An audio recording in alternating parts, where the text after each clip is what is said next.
So let's try and factorise algebraic expressions by first taking out a common factor and then applying the difference of two squares method. So our first example, we're asked to factorise 2x squared minus 8. Now on first inspection, it doesn't look like a difference of two squares, right? Because 8 isn't a perfect square and neither is 2. But if we factor out the 2 from this, what we're left with is x squared minus 4. Now this x squared minus 4 is a difference of two squares because we're left with x squared and 2 squared. So what we've got is x squared minus 2 squared with 2 in front of the brackets. And factorised fully, we can write it as 2x plus 2 times x minus 2. Alright, let's have a go with this one. We've got 3x squared minus 27. Again, it doesn't look like a difference of two squares, but if we factor out 3 from this, what we're left with is x squared minus 9. This is a difference of two squares. So what we can do is we can say that this is going to be x squared minus 3 squared with 3 as a factor in front of the brackets. And fully factorised, it can be 3x plus 3 and times x minus 3. Okay, how about this one? We've got 10t squared minus 160.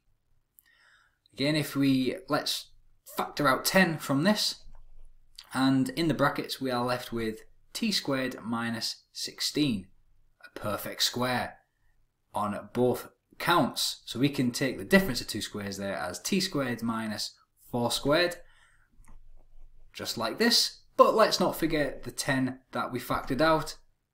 And now we can factor this fully as 10t plus 4 times t minus 4.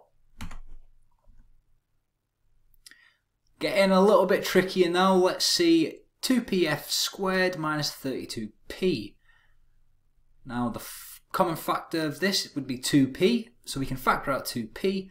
What we're left with in the brackets is f squared minus 16, a difference of two squares.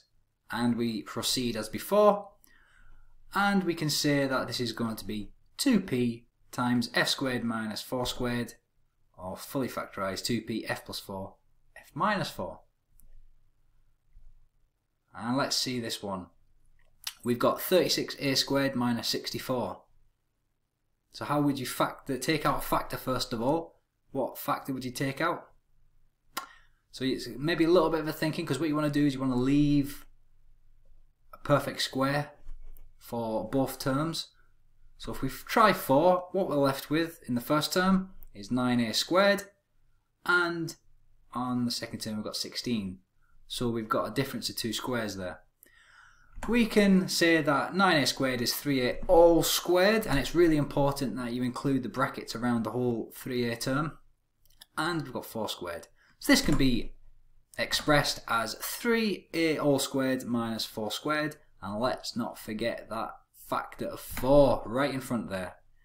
And we can rewrite this as 3a plus 4 times 3a minus 4. And that is the fully factorised form of this difference of two squares. So a couple of things to take note is, even though it doesn't look like it may, because you look at this, you probably see, okay, this kind of looks like a difference of two squares type question, but it's not a perfect square. Try and factor out a common factor which will leave you with a difference of two squares. Just like here, we factor out 4 and we're left with 2 perfect squares for both terms. Okay, so it takes a bit of practice to get to that stage, but I'm sure you'll get there.